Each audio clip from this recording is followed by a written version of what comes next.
And these white belts just, they sign up, they quit. They sign up, they quit. And these guys are training with each other. And if these guys can hack it, maybe they'll get a chance to get into this group of the elite guys. But they have to go through hell.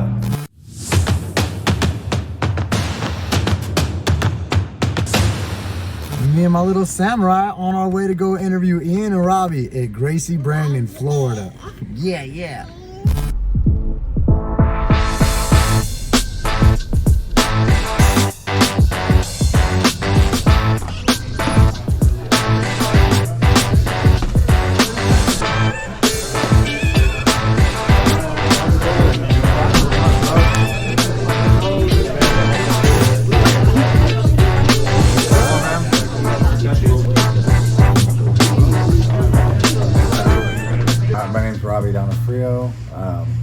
I own Gracie Brandon here in like the Tampa area. It's Brandon and Riverview right outside of Tampa.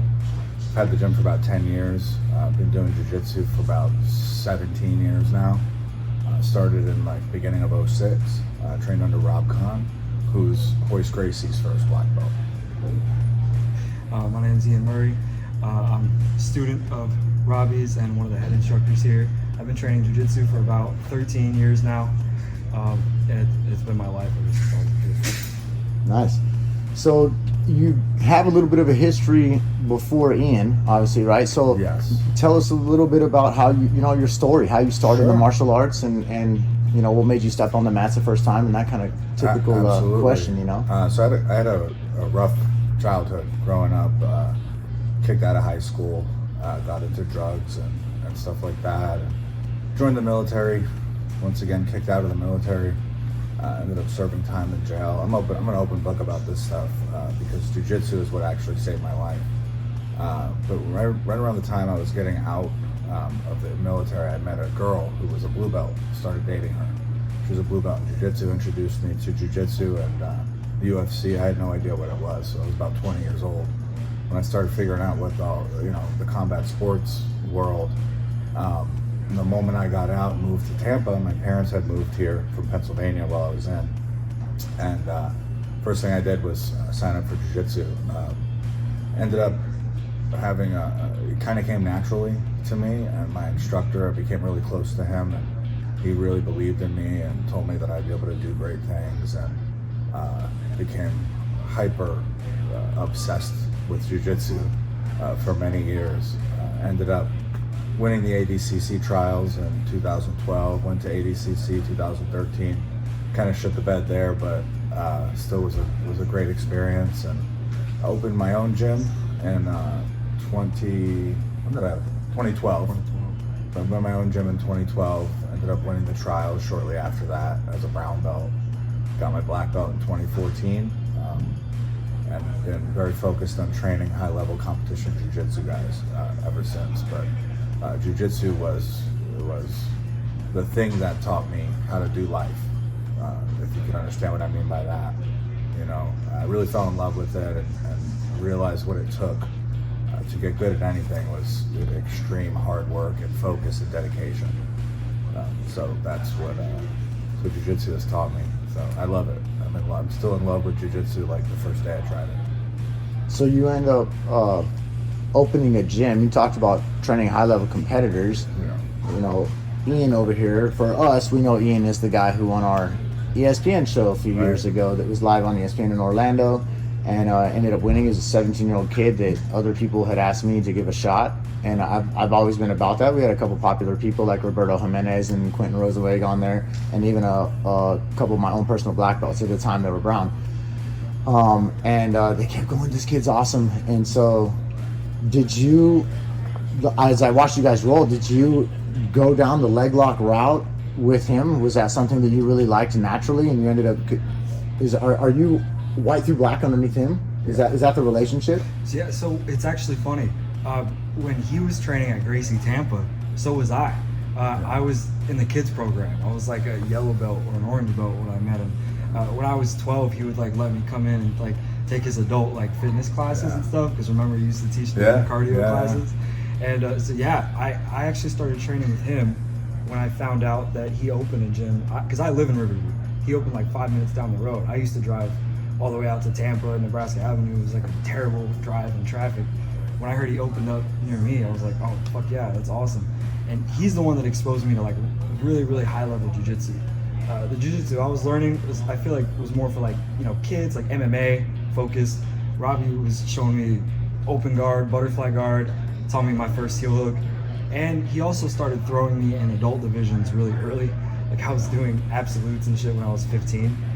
Those guys, it's kind of hard to get an upper body submission on, especially when I didn't have any van strength. It's funny, we used to, we never took it easy on Ian. We, especially back in the day when things were a little bit more hardcore, you know, we used to just run Ian over, like relentlessly, and it really made him tough. And now what I notice mostly about his jiu-jitsu is it just doesn't matter how big and strong the guy he's rolling with is. It seems as though Ian can manipulate the big, strong, jacked, athletic dude just as easy as he can the smaller guy, because he gets so used to being, you know, 12 years old and just getting brutally run over by, you know, big black belts that were technical. And it's interesting. I think that's one of the most unique things about Ian's jiu-jitsu is how easily he can handle big, strong, athletic guys. It's kind of funny because Ian does not look like, you know, he's not the scariest looking guy in the room, that's for sure. He's like a sweetheart that, you know, that's awesome. Isn't necessarily jacked, you know what I mean? So it's fun when guys with attitudes come in here and, you know, think they're hot shit, and they think they're gonna smash Ian when they roll with them. You know, obviously that doesn't happen. I can't tell you how many students that we've had, and like, bro, when I first took your class, I thought I could kick your ass. Yeah.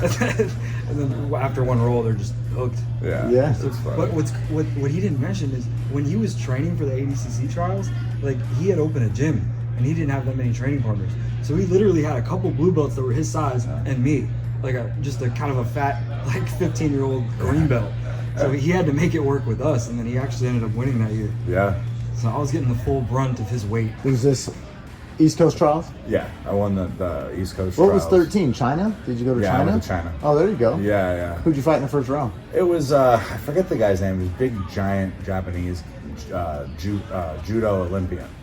The guy had that disease that makes your face grow, and like giganticism, I think is what it's called. He was like 5'8", 300 pounds. And I had won the trials at heavyweight, right? But when I won the trials, I was heavier. And then I trained for ADCC, and by the time I went through my training camp, I had lost like 20 plus pounds. And I couldn't keep weight on. So I'm like, oh shit, I could literally compete 2 weight classes under the division that I won, but they wouldn't let me do that. So I had to weigh in with like a backpack full of weights and like shoes and everything, and I just made the heavyweight mark. And I figure, okay, whatever, I'm smaller than everybody, but you know, I'll go for their legs. And I look at this dude, and his ankles are like telephone poles. And I'm like, Jesus Christ, there's no way. But you know, I was a brown belt. I had won the trials. I didn't even think I really would win the trials, but I went in there and won. I was like really starstruck being there at the time, and I was still a brown belt. And Did you heel hook your way to winning the trials? no, I won. We had 4 matches. First match was a heel hook. Second, I got 2 heel hooks, and then went against Joe Bays, who I beat on a lot of points. He's competed at AGF. Yeah. I beat him on points, and then I went against the Henzo black belt in the finals and ended up finishing with an armbar to win the trials that year. But then when I went to ADCC, I just sort of froze up. You know, I could have beaten that guy, and he ended up beating me on like 2 points. So what happened? What happened post then? You said you were a brown belt. You opened up a school. Got your black belt a couple years later. Correct. Did you continue trying to be a terror on the competition scene still? Yeah, so I competed after that a handful of times, but I was plagued with injuries since then, you know, and I didn't start this young. I started doing jiu-jitsu at 21, 22, you know, now I'm gonna be 40. But I competed all the way up until about 2018, and then I really badly hurt my back and my neck, and had neck surgery back in March, and I'm more focused at this point on training my guys. And I feel like sometimes when you're a coach and you're also trying to be a competitor, I feel like that sort of takes away from your students because you're really focused on your own progression rather than your students' progression. So at this point, I'm really focused on my students. I've already done a lot in competition. Did I win ADCC? No, but I won the trials. I've made my mark. I've beaten some really good guys, lost some really good guys as well. But I think I've proven that my jiu-jitsu is very high level. Yes, coming in here as a guy who travels and have been on 1,000 different mats, game recognizes game. I could tell that you guys are good. I can tell that Mr. Reed, I forget his last name, but the one who taught the class earlier, he's very knowledgeable and savage dude himself. Very much. Fit people. I know people don't always come in very fit, but it looks like, it's a good gym in terms of the outside perspective from another black belt, that travels. So you go into trying to teach high level jiu-jitsu guys. We got a project like Ian coming out of here. You went on the tear for a while too, huh? Now you're a black belt? Yeah, I got my black belt in 2018. Right? Yeah, I think so. Yeah, 2018. Yeah. So I've been a black belt for quite some time now. It's pretty crazy. But yeah, I was trying to do everything. I was trying to win the ADCC trials just like Robby. I had a lot of tough matches though. At my last attempt, I got to the quarterfinals. I think I beat 4. Yeah, I beat 4 guys and then lost to John Sateva in the quarterfinals. But, No, the semifinals. Oh, in the semifinals? Yeah, if you would have beat Sateva, you would have went against Wagner in the finals. That's right. That's right. But to be fair, he competed a weight class above what he should have been competing at.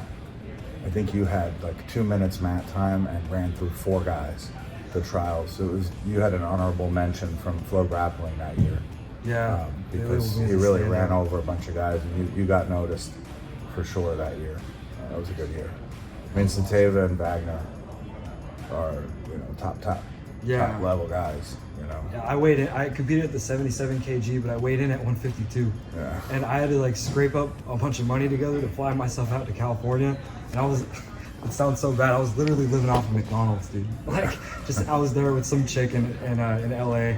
And just living off of McDonald's and I competed at the trials. That was fun. Unfortunately, that's where the sport's at. Yeah. And we're trying to elevate the sport. That's what AGF, we're trying to bring out people, not just competitors and such, gym owners, but like the culture and the life, for the people that watching this and for you guys to know too, we did documentaries in Puerto Rico, just did one in Belgium. We do them with coaches when I go into other cities just to show the story, because that's what we love. I don't like watching Netflix as much as I like watching YouTube and jiu-jitsu, right? You know what I mean? So this is for the culture, right? And so your guys' teaching look good, Ian looks good. I can tell the systems. I can hear the verbiage in class. Do you have a methodology? What is it that you like to teach in terms of like what makes your guys good? Okay. And you know what I'm getting at there, right? So I'm open to learning from anyone. I really admire John Danaher and Gordon Ryan and those guys. I know they get a lot of hatred, and I think most gym owners have an ego thing about watching their instructionals and sort of learning from those guys, but they have really elevated the sport. So I spend a lot of time learning still as an instructor. I don't think I know everything. I definitely want my students to be well-rounded. So, if I get a student that's obsessed with leg locks, for example, he becomes really good at leg locks, but he can't pass the guard, I'll tell him to stop doing leg locks and work on the rest of his game. We have a system from each position, and I want my students to be comfortable, and I want them to be assassins from every position. And it makes us unique. I think there's a lot of other gyms that kind of specialize in one thing, like, oh, don't go to that gym's got crazy leg lockers, or that gym's really good at darces, whatever it is. But I try to keep everybody well-rounded. And that's really important to me, for them to be that way. And then I like to, we have a culture here of being helpful. Sometimes you go to gyms and it'll be like, you go to a gym and there'll be like 10 guys that are high level, brown, black belt, whatever they are, and like 30 white belts that are brand new. And these white belts they sign up, they quit. They sign up, they quit. And these guys are training with each other. And if these guys can hack it, maybe they'll get a chance to get into this group of the elite guys. But they have to go through hell, almost like a hazing process in a way. They're ignored, you know, and I understand where that comes from because, you know, you've trained at a gym, you see people coming and going, and it's almost like sometimes you feel like you don't want to give somebody attention because in your mind they're going to quit anyway. So why bother, you know? And I think a lot of gyms fall into that trap, but I don't like to do that. I like to make it very clear that my advanced students are responsible for the progression of the newer students. It's not just me that is helping them. We have mixed level classes. My advanced students are obligated to spend time and effort advancing those students because if you want good training partners, you have to build them. They're not just going to walk in the door already good. You have to build them up to that level, and I think we've done a really good job of that. So, you know, you'll come to our classes and there'll be 15, 20 really high level guys in the room working with the white belts. And I think that gets the white belts more comfortable and gets them to stay longer and to start seeing the real benefits of jiu-jitsu and making it a lifelong journey. And it shows, you know, it shows when you come into the night class and they have 55 people on the mat and a ton of high level guys working with the low level guys. And it really creates a great culture and a real family type atmosphere where we all have each other's backs. One of the things that really changed everything for the better was when I opened a coffee shop attached to my gym. One of the best things I've ever done for the gym, for business. It really enhances like the camaraderie aspect of the gym because guys will train, they'll go sit in the coffee shop, hang out. People from the neighborhood are walking into my gym all day long because they're coming in to get coffee, and we transition those coffee shop customers into jiu-jitsu and kickboxing students. It becomes a really awesome atmosphere. So we'll have people literally here all day. Yeah. Like, because we got the whole body fuel. They'll get coffee, breakfast, they'll train, do work or whatever till the night class. Maybe their kid has a class and they train. Like, it's crazy. People here all day. People make this their life. And you talk about building people up from the beginning. You are the kids coach, right? Yeah. I teach a lot of adult classes too. Yeah, he teaches the morning adult classes and one night class and all the kids jiu-jitsu classes. I saw you just rolling with a teenage female, the same age as my daughter, right? I was just talking to the lady off to the side that was her daughter, and I could tell you were a great kids coach. You were rolling with her, Thanks, man. pushing her just a little bit, but then letting her get things. You got to let people get things, you know. You were doing the same thing in adults class, so I could see the culture that you guys are talking about. Have you had a chance to take a kid through the kids ranks yet and pass them off to adults? Yeah, we've had a couple. I had a student, Santiago. He started with us when he was like 10 or like 11. Now not only does he have all that jiu-jitsu experience, now he's wrestling in high school and taking the advanced adult classes, just killing it in competition. I say I brought up like 5 or 6 students from kids now in the adult program. Pablo, we have a black belt. one of my black belts. He's one of my very good black belts. He started with me as an orange belt from Ecuador.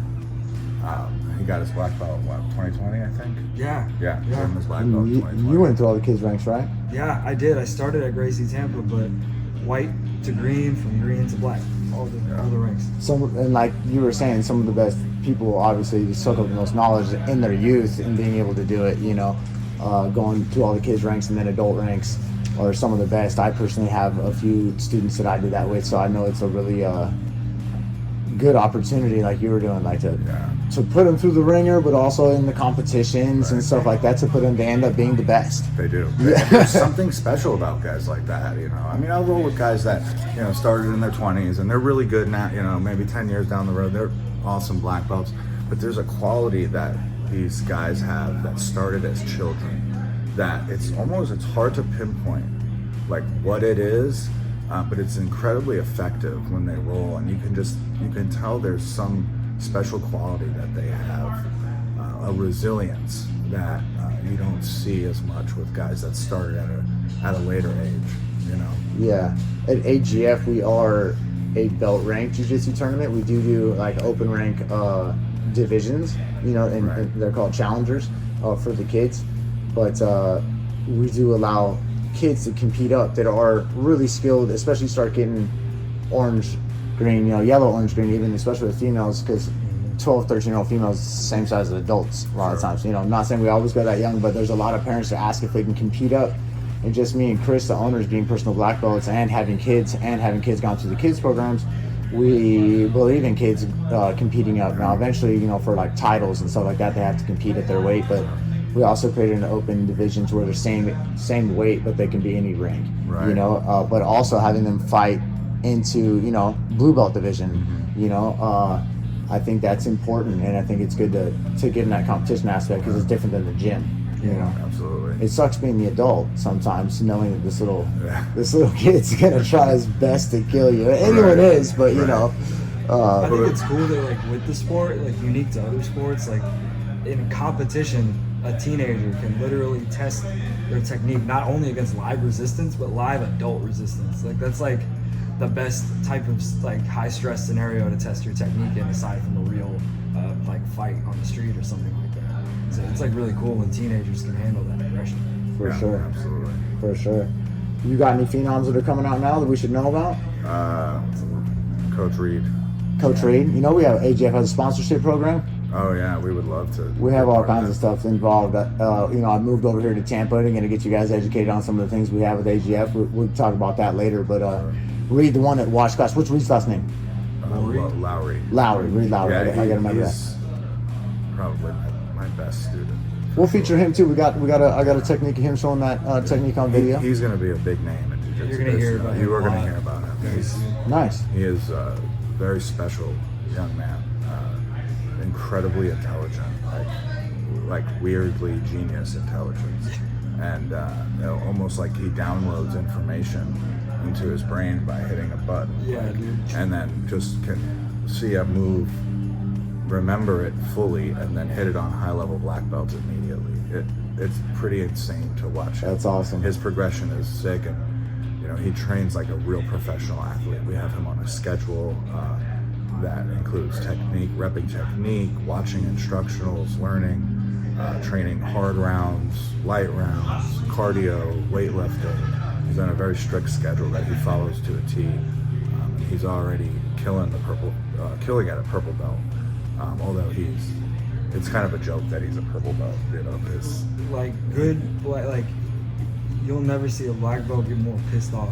rolling with him, man, it's funny. It's great. But he is going to make a big name. He's doing Worlds in December at purple belt. There's no doubt in my mind that he'll win purple belt Worlds. And then he's one of those guys that's really easy to promote. Win Worlds at purple belt, you get your brown belt. Win Worlds at brown belt, you get your black belt. Yeah. If you win the Worlds, you're the best in the world. Nobody can argue that at that point. Yeah, I never really liked fighting last year's champion when I was a brown belt. Yeah, I got it's beat dumb. twice by last year's champion. It shouldn't be that way. Move up. It is what it is, but Yeah. it is what it is. But it added extra salt to the wound right there. I don't understand it. You win Worlds at purple belt. Why are you a purple belt still? At that point, you've proven it. You're ready for the next. And I think it holds the competitor back at that point. You know, you're doing purple. Like you won purple at purple belt Worlds. You go back the next year, you win again. What does that do for you? It doesn't seem to. Yeah. What does that do for you? You might as well go into the brown belt. Get more titles. Yeah, get more titles, and like it kind of sucks that he's at purple belt. He's so good at heel hooks, and they don't allow heel hooks at purple belt. I think you have to wait till brown. Yeah, brown belt. They still Brown belt, really yeah. heel hook. So he'll be there. He'll be there doing that next year, most likely. Yeah, because like open local tournaments, like they're under the expert division and just like heel hook a black belt like that. Right. You know, Yeah, he's the black belt slayer for sure. Nice. Let's send us off with a website, Instagram. Sure. For the folks to follow you on. Yeah, Gracie Brandon MMA is the Instagram handle, I believe. Yeah, I at think Gracie it's Brandon MMA. At Gracie Brandon MMA. And then GracieBrandon.com is the website. And we always welcome visitors. Anybody can come in here and train and step on the mat. You'll be treated like family. Nice. Awesome. Where can we find you at? You can follow me on Instagram at Ian Murray 1997, and just be on the lookout because I plan on returning to compete very soon.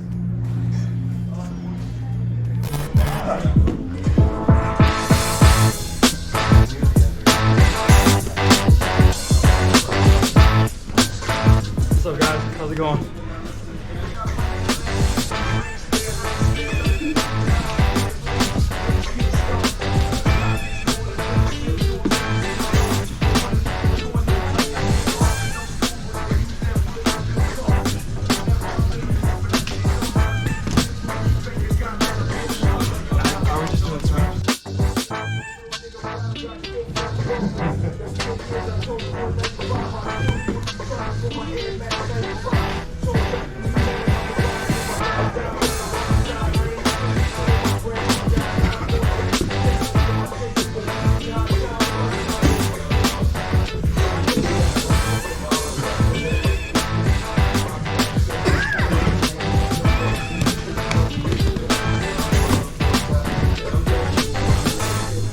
Yeah, yeah.